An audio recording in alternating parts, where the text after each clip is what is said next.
Hi வாங்க வணக்கம். ஒரு சின்ன டிப்ஸ் ஒன்று.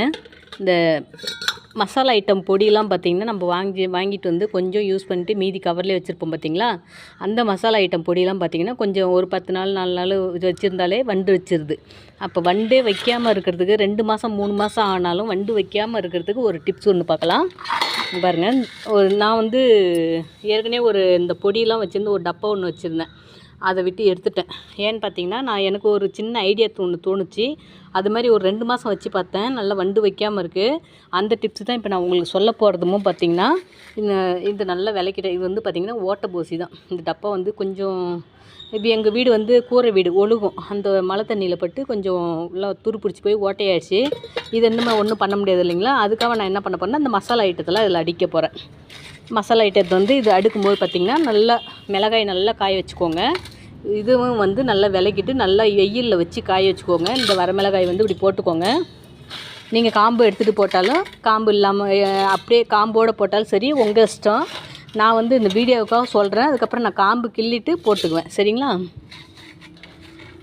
இந்த வரமிளகாய் போட்டுக்கோங்க. வரமிளகாய் போட்டுக்கிட்டு கொஞ்சம் ஓரளவுக்கு ரொம்ப நிறைய போடணுன்னு அவசியம் இல்லைப்பா. அதுக்கப்புறம் பார்த்திங்கன்னா இந்த மசாலா ஐட்டம் இது வந்து நான் சும்மா ஒரு 4-5 விதமான பொடி தான். சிக்கன் மசாலா, கறி மசாலா, மட்டன் மசாலா அதிகமாக எனக்கு வேலையே இல்லை.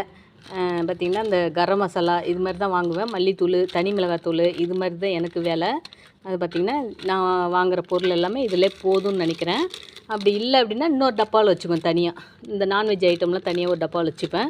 உங்களுக்கு வீடியோவுக்காக பார்த்திங்கன்னா இது மாதிரி காட்டுறேன். நீங்கள் வந்து ஒரு அகலமாக பெரிய டப்பா, பிளாஸ்டிக் டப்பா வச்சுருக்கிறீங்க, இல்லை சில்வர் பூசி வச்சுருக்கீங்க அப்படின்னா அதில் வந்து வரமிளகாய் கொட்டி அடியில் வந்து இது மாதிரி இந்த வரமிளகாய் அடியில் போட்டு மேலே வந்து இந்த மசாலா பாக்கெட்டை வச்சு கப்புன்னு மூடி வச்சிட்டிங்க அப்படின்னா வண்டே வைக்காது. ஏன்னா வரமிளகாய் காரம், அந்த காரத்துக்கு ஏற்ற மாதிரி வண்டே வராது. இதில் நீங்கள் இந்த தூள் வாங்கினீங்கன்னா டப்பாவில் ஒரு சிலர் வந்து டப்பாவில் கொட்டி வச்சுப்பீங்க. குட்டி குட்டி டப்பாவில் கொட்டி பேர் எழுதி வச்சுப்பீங்க. அப்படி நீங்கள் வைக்கிற மிளகாய் அந்த டப்பாவை ஒரு அகலமான போசியில் மிளகாய் போட்டு அந்த மிளகாய் மேலே டப்பா வச்சுக்கோங்க. இல்லை எனக்கு வந்து அந்த கவரில் தான் வைக்கிற பழக்கம். ஏன்னா டப்பால்னா மறந்துடுவேன். பேர் எழுதுனா அடுத்தது விளக்கும் போது இப்போ இந்த பேர் போயிடும், திரும்ப பேர் எழுதணும். அது எதுக்கு அந்த இம்சை அப்படின்றதெல்லாம் நான் இப்படியே பாக்கெட்டில் தான் வச்சுக்கிறது. யூஸ் பண்ணிவிட்டு தூக்கி போட்டுருவோம். சரிங்களா.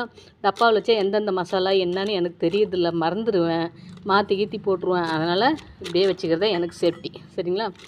இப்படி போட்டு மூடிட்டோம்னா வண்டே வைக்காதுப்பா. எத்தனை மாதத்துக்கு வேணாலும் வச்சுருக்கலாம். சரிங்களா. சூப்பரான டிப்ஸு, எனக்கு தெரிஞ்ச டிப்ஸு, நான் அனுபவித்த டிப்ஸு. Okay bye.